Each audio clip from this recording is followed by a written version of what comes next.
네, 이제 영을 위한 하나님의 말씀 마가복음 오늘 10장 13절로 16절입니다. 마가복음 신약성경 71쪽입니다. 마가복음 10장 13절로 16절입니다. 예, 찾으신 줄 알고 이제 합독하겠습니다. 시작. 사람들이 예수께서 만져주심을 바라고 어린 아이들을 데리고 오매 제자들이 꾸짖거늘 예수께서 보시고 노하시어 이르시되 어린 아이들이 내게 오는 것을 용납하고 금하지 말라. 하나님의 나라가 이런 자의 것이니라. 내가 진실로 너희에게 이르노니 누구든지 하나님의 나라를 어린아이와 같이 받들지 않는 자는 결단코 그것에 들어가지 못하리라 하시고 그 어린아이들을 안고 그들 위에 안수하시고 축복하시니라. 아멘.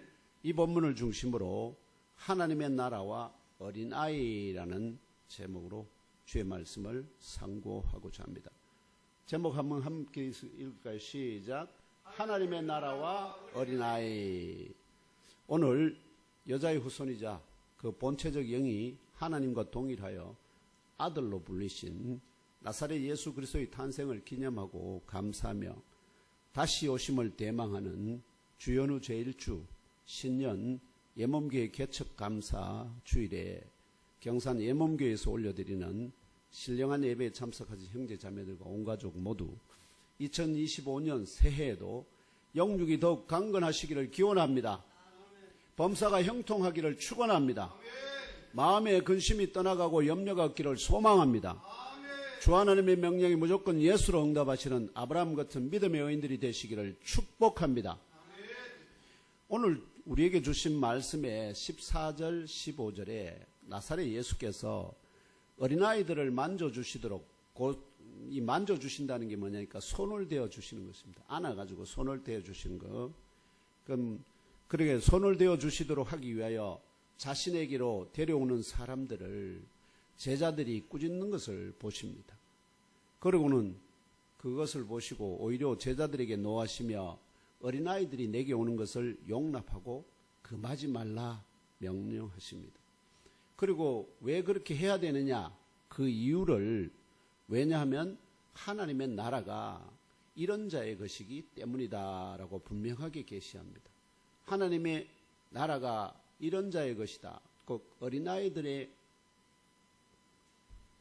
속한 것이다. 이런 이유입니다.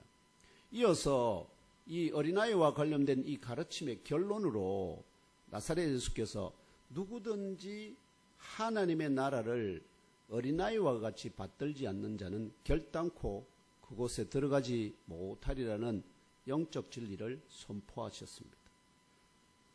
여기 계시는 모든 분들은 다 하나님의 나라로 들어가시기를 원하시죠? 어떠한 상황에서도 모든 것을 바쳐서라도 하나님 나라에 들어가시기를 원하시죠? 그런 소망이 없는 분들은 교회에 오실 필요가 없습니다. 세상으로 가시는 게 낫습니다. 왜냐하면 교회는 다른 게 아니라 바로 하나님의 나라로 들어가기를 소망하는 사람들이 모이는 곳이기 때문입니다.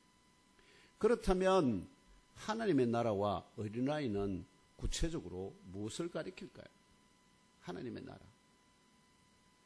또한 하나님의 나라를 어린아이와 같이 받든다 또는 이 의미가 무엇이며 왜 하나님의 나라를 어린아이와 같이 받들지 않는 자는 결단코 하나님의 나라에 들어가지 못한다고 말씀하실까요? 누구를 향해서 이 말씀을 하실까요?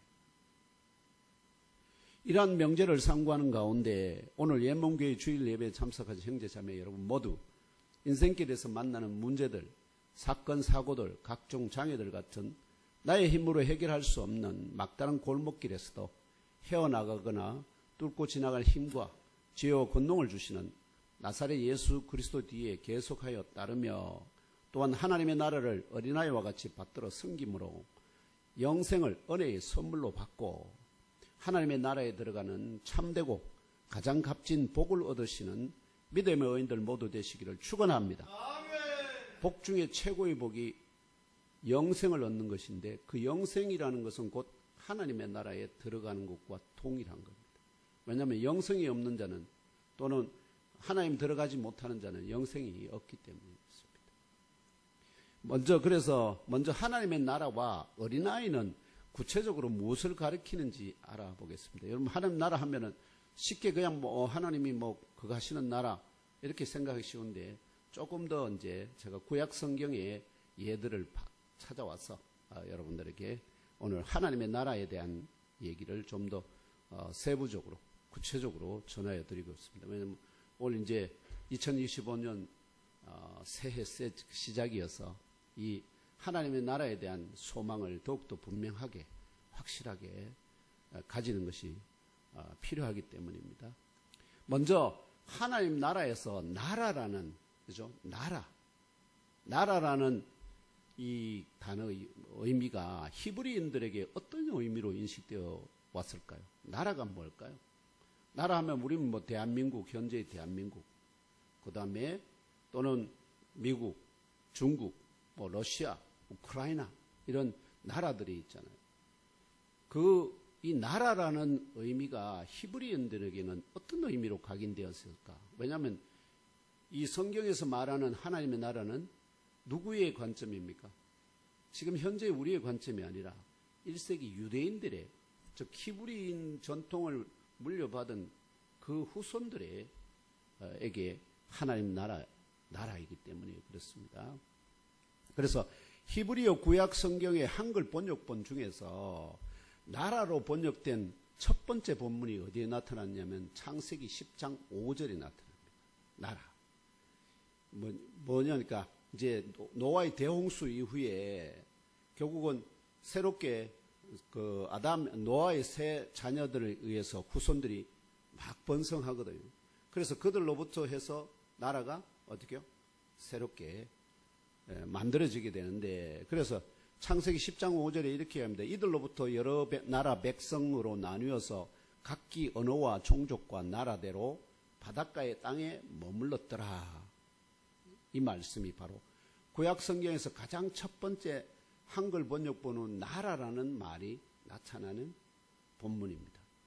그런데 이 나라라는 말로 한글 번역된 히브리어 단어가 뭐냐면 가이라는 단어인데요. 이 단어는 나라 백성, 여기 보면은 한 본문에 두 번 사용되는데, 이 본문에서 두 번 사용되는데 한 번은 나라 백성으로 이렇게 해놨어요. 번역했고, 우리 한글로 나라 백성, 하나는 나라로. 이상하잖아요. 하나는 나라 백성이고 하나는 나라예요. 똑같은 단어인데 이렇게 약간 차이가 나게 번역되었습니다. 이 히브리어 단어의 본래적 의미는 뭐냐니까, 이게 동사로부터 나오는데 한 덩어리 있잖아요. 한 덩어리가 된다는 동사에서 유래되었기 때문에 혈통적으로 한 덩어리인 백성을 의미합니다. 우리나라 백성, 우리 한민족을 뭐라고 보통 부르죠? 백의 민족 또는 한 혈통을 받았기 때문에 한 민족, 한 나라라고 하잖아요. 지금은 물론 외국인들은 많이 이제 이렇게 말하면은 가정을 이루기 위해서 이렇게 많은 외국인 여성들을 우리 한국 사람으로 그거 합니다만, 이전에는 그런 게 거의 없이 한 혈통으로만 이어져 나오는데 그런 한 덩어리인 백성을 의미합니다. 다른 게 섞이지 않는 순수한 혈통 한 덩어리, 요걸 뭐라고 부르냐면 가이라 합니다. 가이.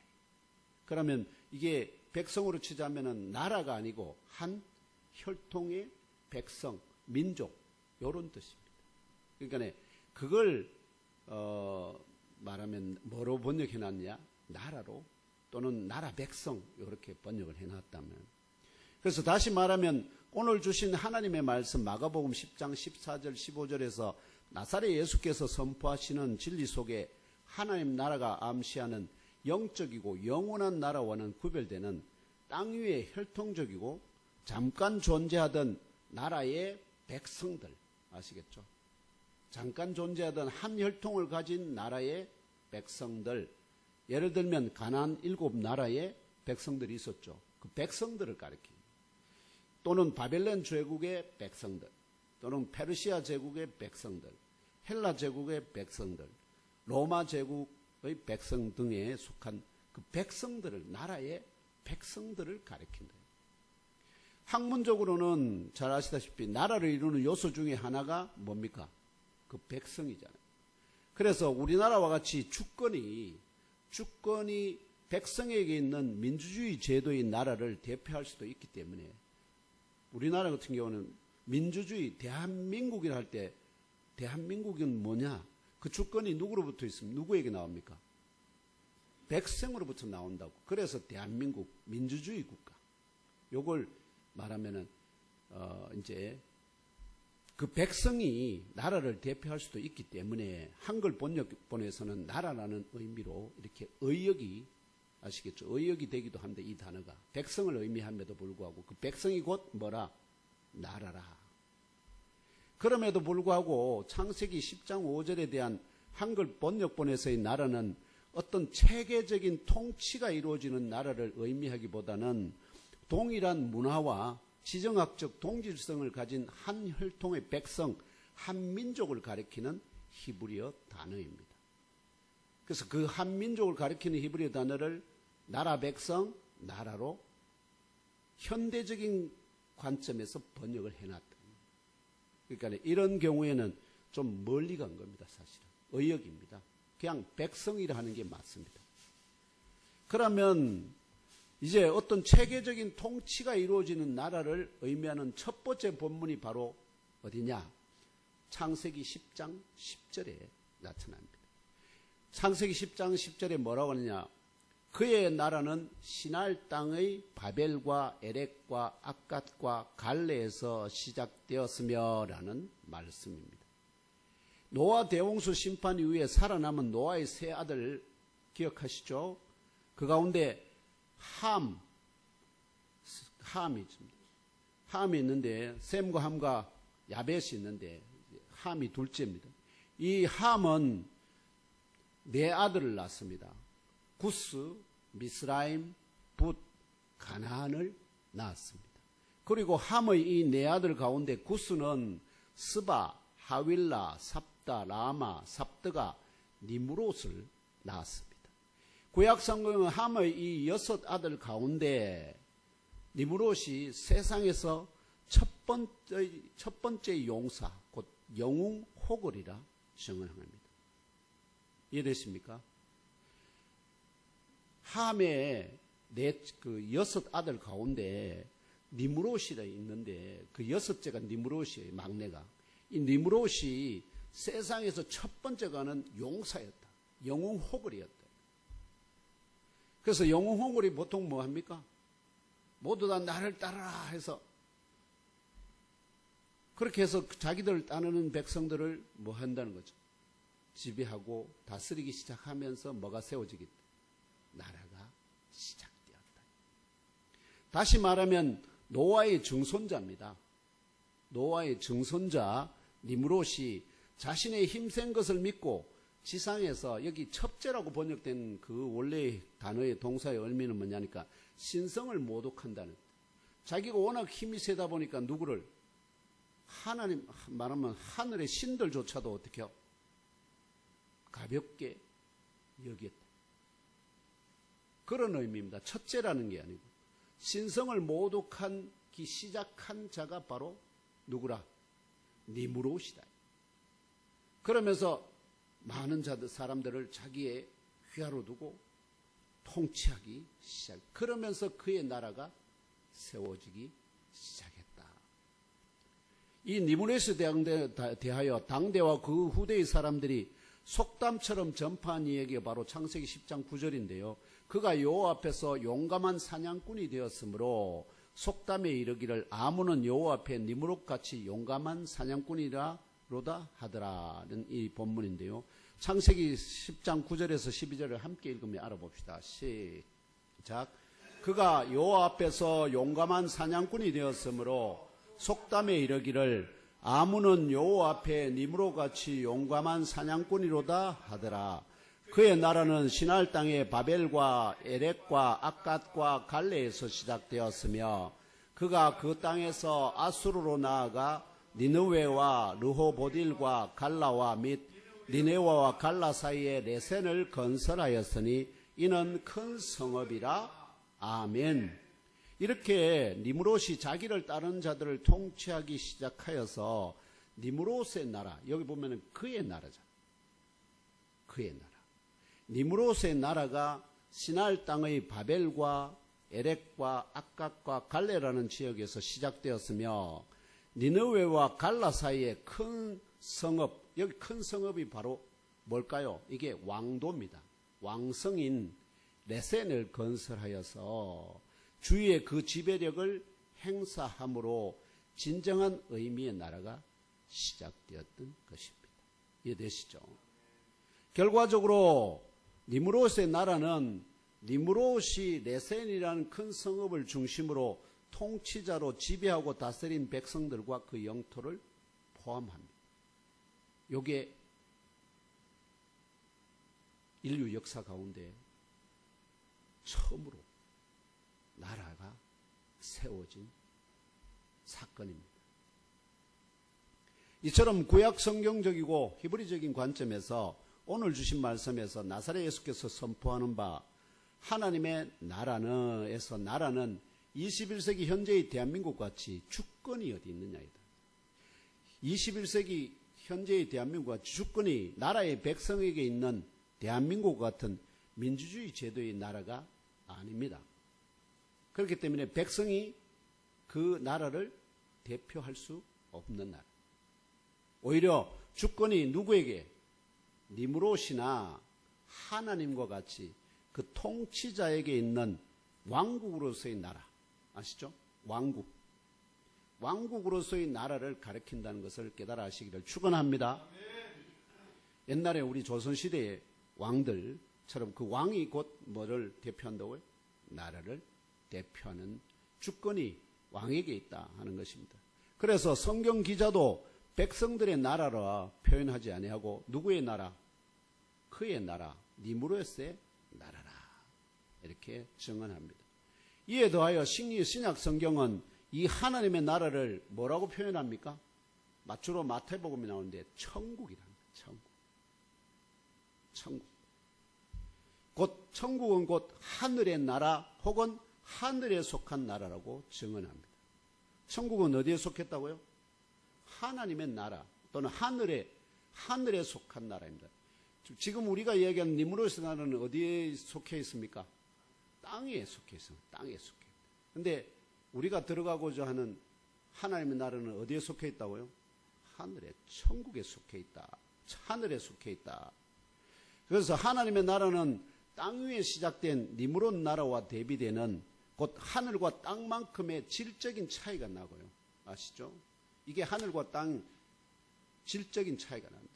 그 다음에 통치자의 능력과 권능이 창조주에 비하여 피조물에 불과하며 또한 영웅허걸이지만 너는 흑인이 흑으로 돌아가리는 사형수된 인간 통치자에 대비되며 또는 영원 전부터 존재하시고 영원 후까지 영원히 살아계시는 참신이신 성부 여호와 하나님 성자 나사렛 예수 그리스도와 성령 보혜사 삼일체 하나님이 통치자가 되시며 니므롯의 나라의 도성이 레센이라는 큰 성읍이지만 레센은 기껏해봐야 땅 위의 한 부분에 불과합니다.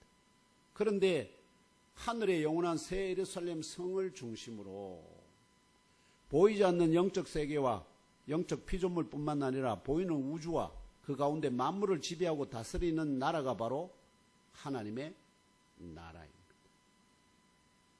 근데 잘 생각해 보시면 우리가 살고 있는 이 땅이 어디에 있나요?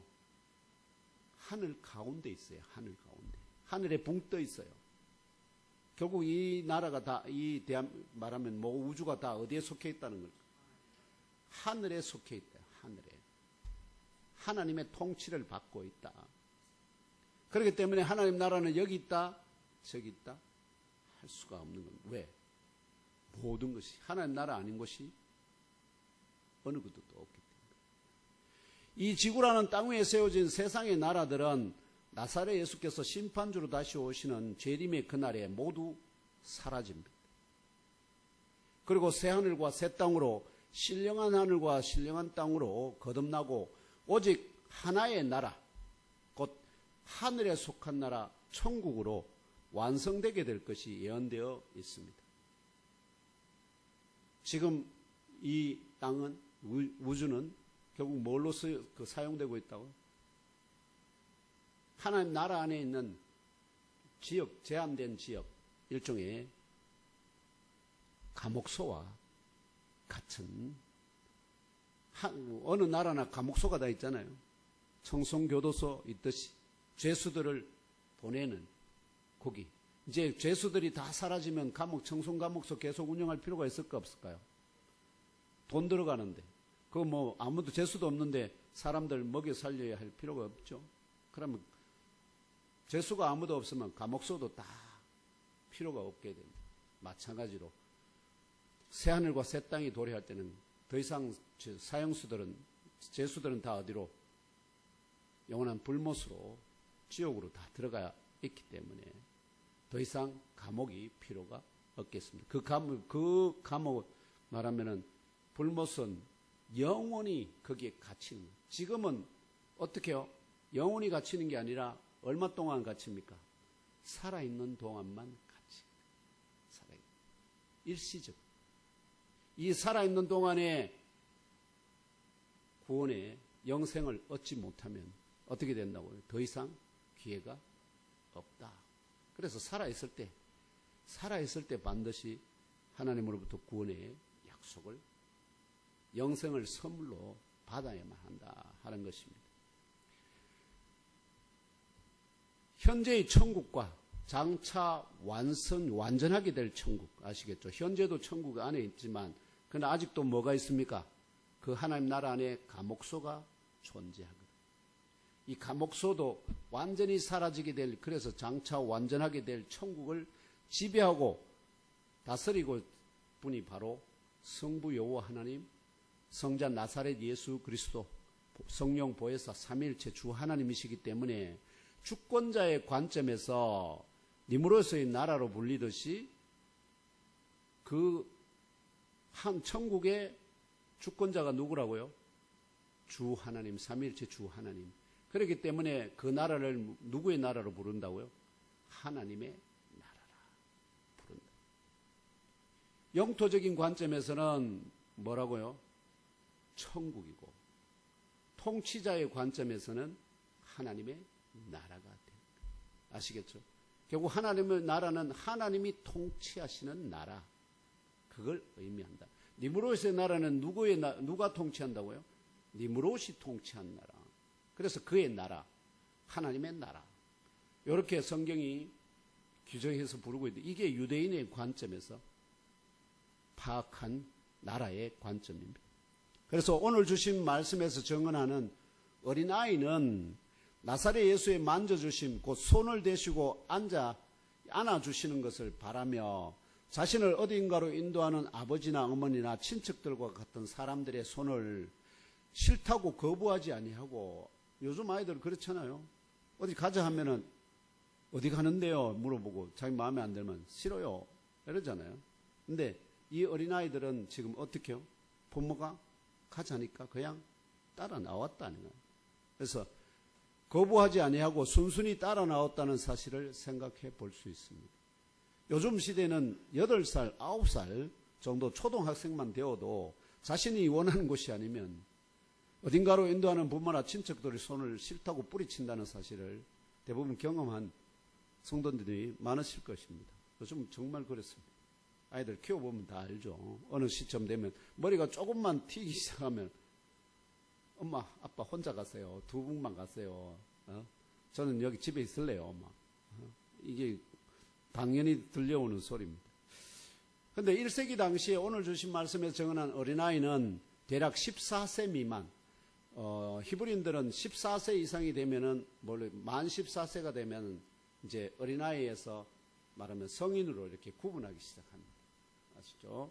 그래서 대략 14세 미만의 젖먹이, 유아로부터 중학생 이하의 어린아이 같이 이런 어린아이들은 안에 심령이 심령이 마치 도화지라고, 벽지라고 생각해요. 도화지가 흰 도화지인데 아이들의 심령이 여기에 그림들이 빽빽하게 완성이 딱 돼 있는 게 아니고 그림이 여기도 조금 여기 있고 이렇게 있지만 대부분이 다 어떻게 아직 텅 비어 있는 그런 상태를 의미합니다. 그래서 거기에 뭐든지 그려 넣는 것이 가능한, 즉 심령의 여백이 충분한 사람들을 가리키는 말이 어린아이라 할 수 있습니다.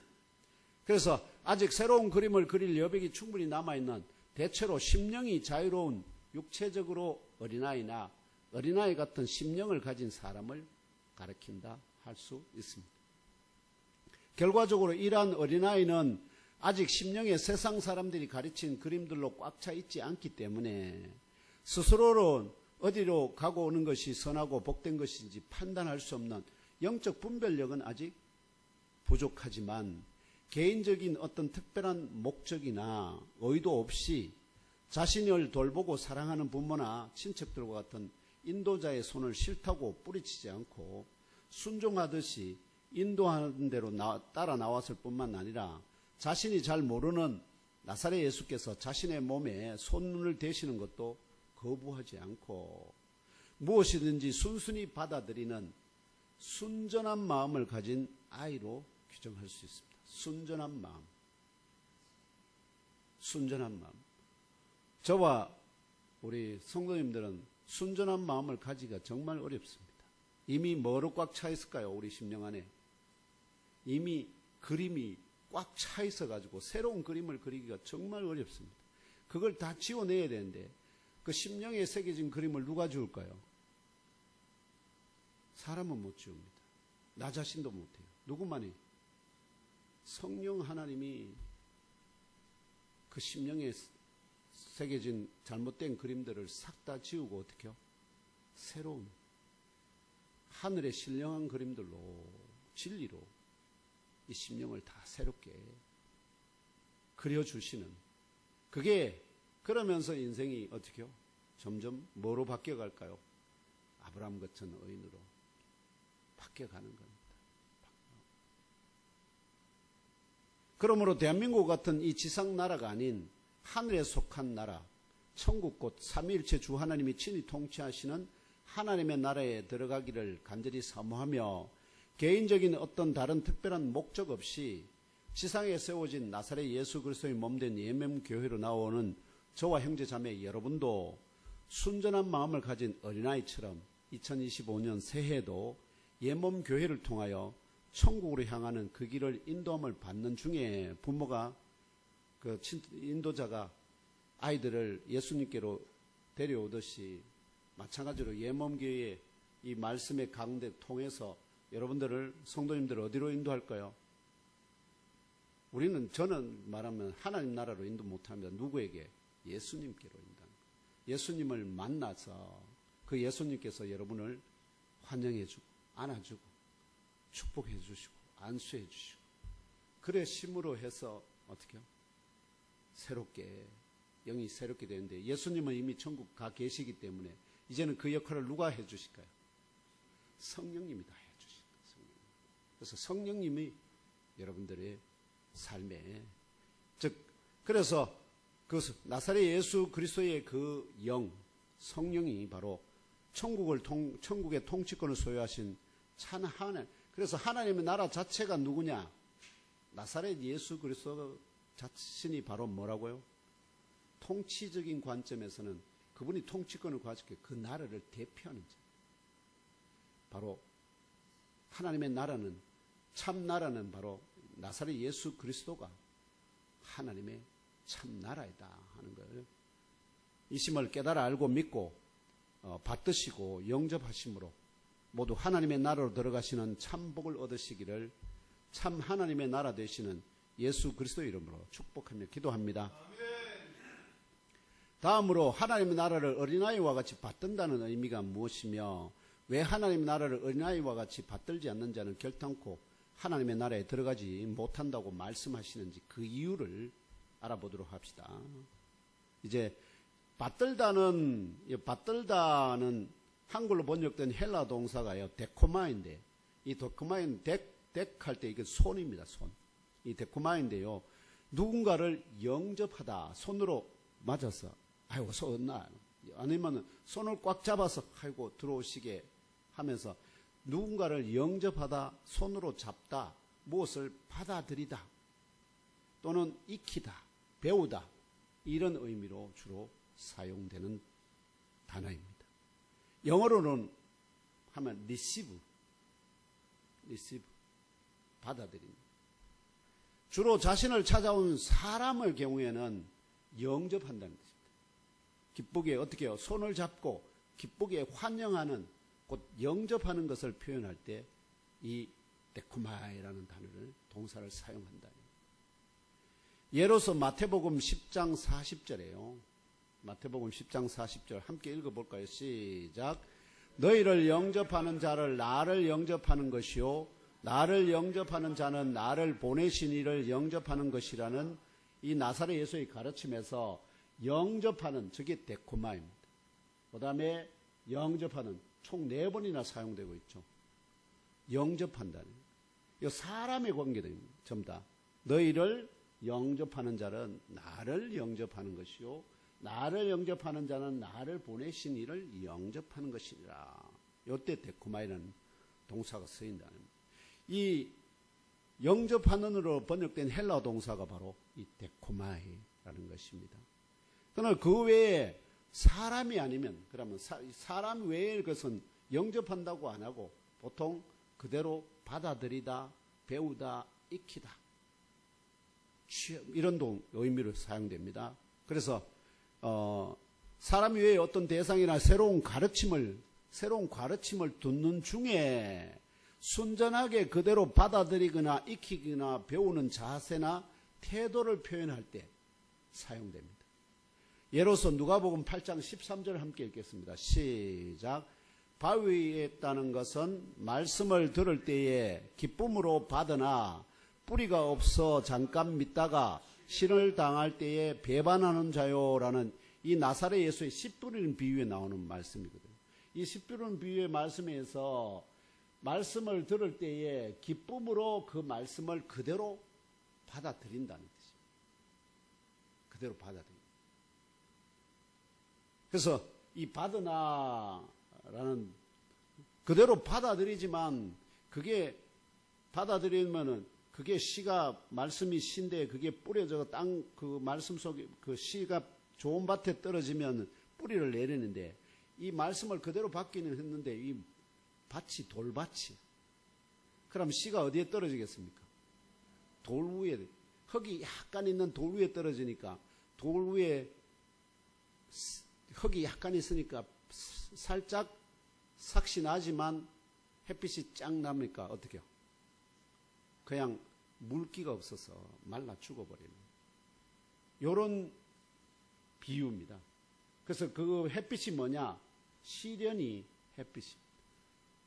뜨거운 햇빛이 비치니까 그냥 말라버리는. 이게 예수님의 씨 뿌리는 비유에. 그래서 여기에 바드나가 바로 데코마입니다. 그러니까 똑같은 데코마이지만 저기는 영접하는, 사람의 경우는 주로 영접한다, 환영한다, 이런 뜻이고, 그 다음에 사람이 아닌 어떤 다른 대상, 말씀이나 진리나 가르침, 이걸 받을 때는 그대로 받아들인다. 자기 생각대로 이거 판단해서 이거 이렇게 아니라 그냥 그대로 받아들인다 하는 의미입니다.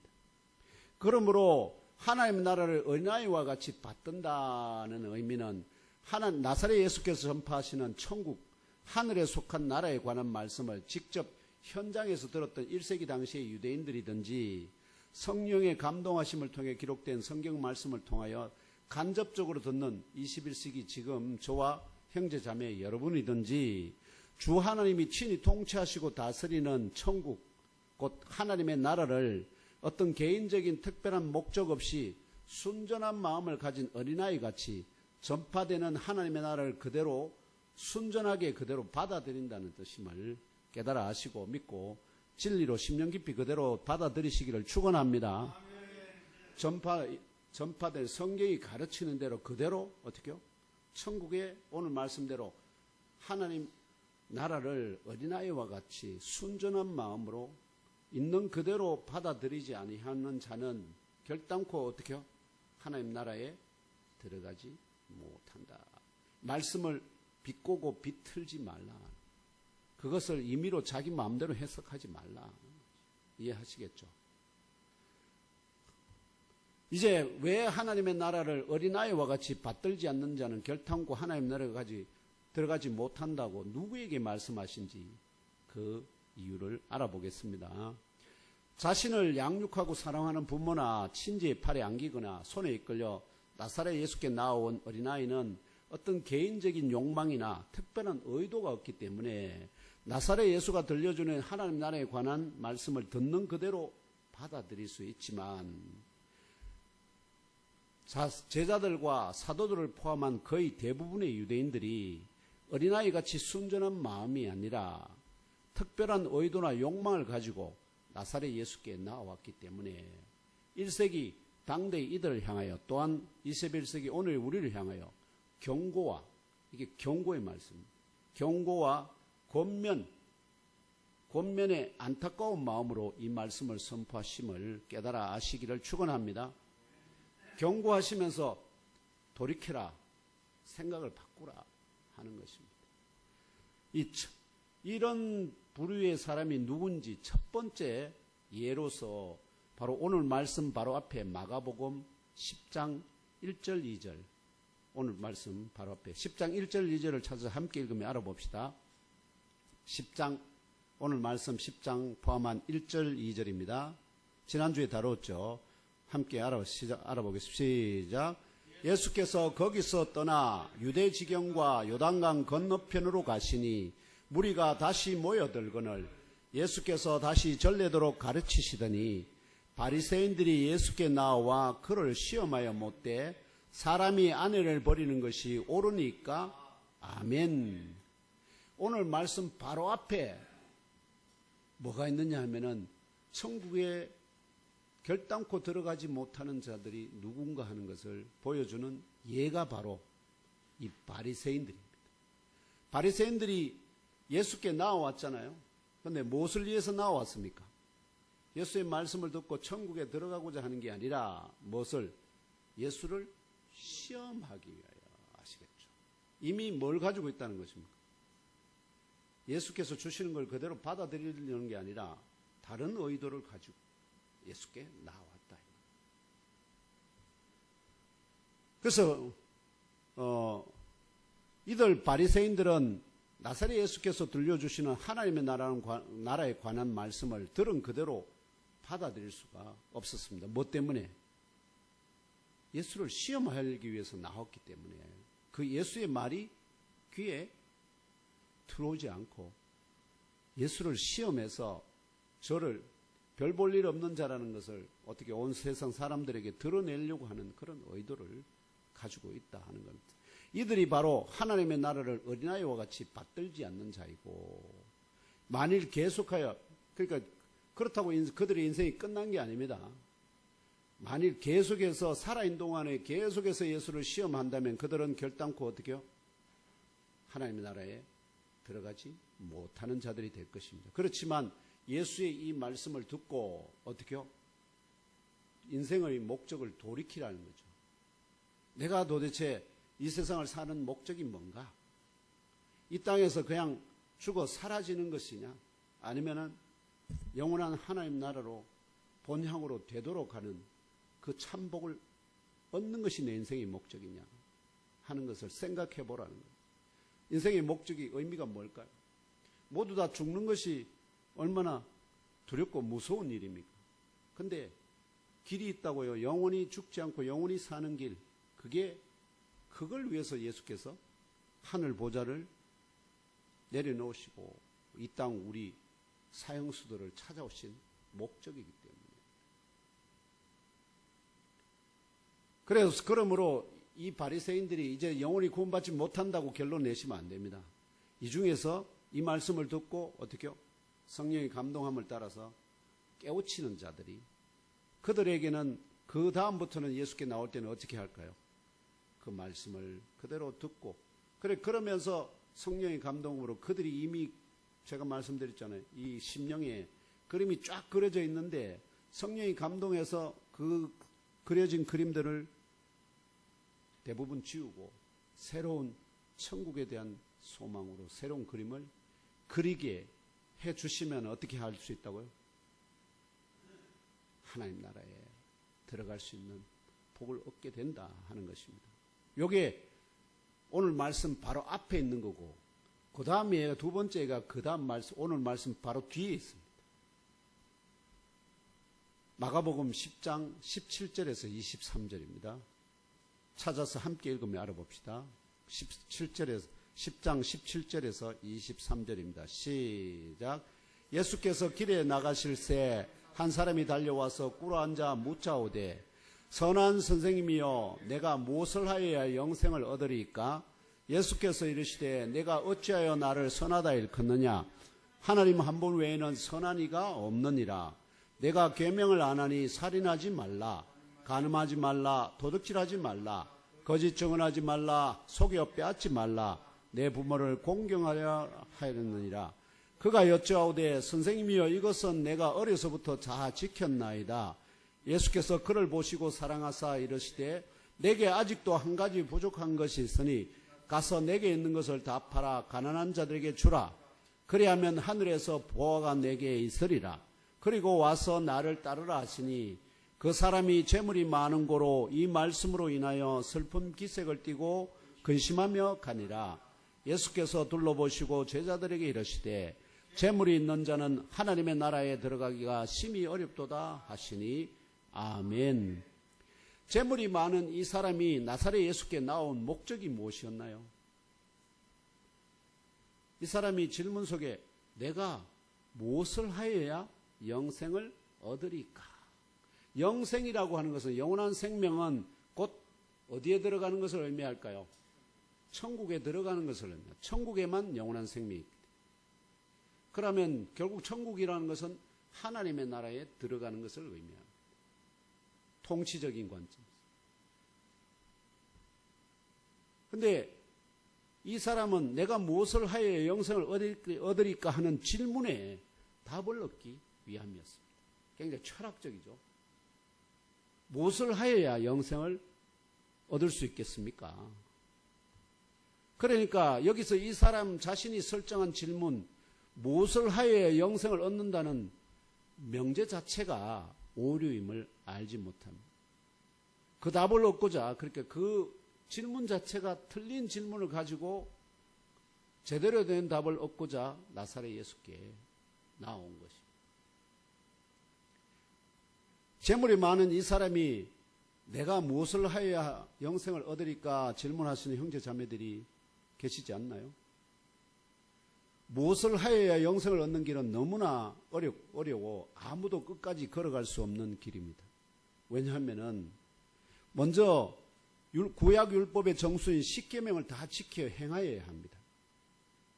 질문은 저 10계명 중에 첫 번째 4계명은 하나님만을 섬기라는 것입니다. 이거는 영적 관음하고 하나님 외에 다른 신을 섬기는 것은 이건 우상 숭배잖아요. 이 우상 숭배는 신랑 대신 하나님을 버리고 다른 남자를 어떻게요? 관계를 맺는 것과 같은 영적인 간음으로 하나님 싫어합니다. 그래서 유대인들은 그걸 가장 싫어하기 때문에 아예 그거는 다 지킨다고 예수께서 인정하시기 때문에 모른 질문, 그 앞에 거는 아예 질문을 하지 않습니다. 그래서 나머지 6개, 첫 번째 살인하지 말라, 두 번째 간음하지 말라, 도둑질하지 말라, 거짓 증언하지 말라, 속여 빼앗지 말라, 내 부모를 공경하라.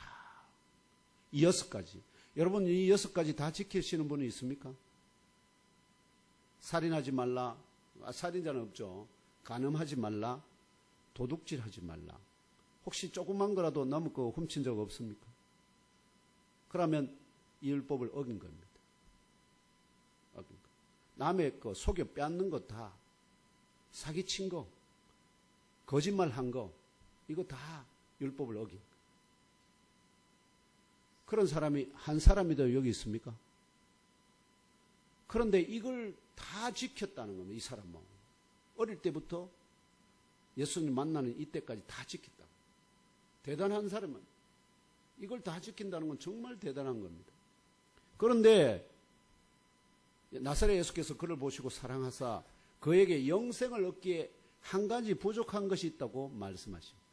한 가지, 이걸 다 지켰는데도 부족하다는 겁니다. 그 부족한 게 한 가지가 뭐냐?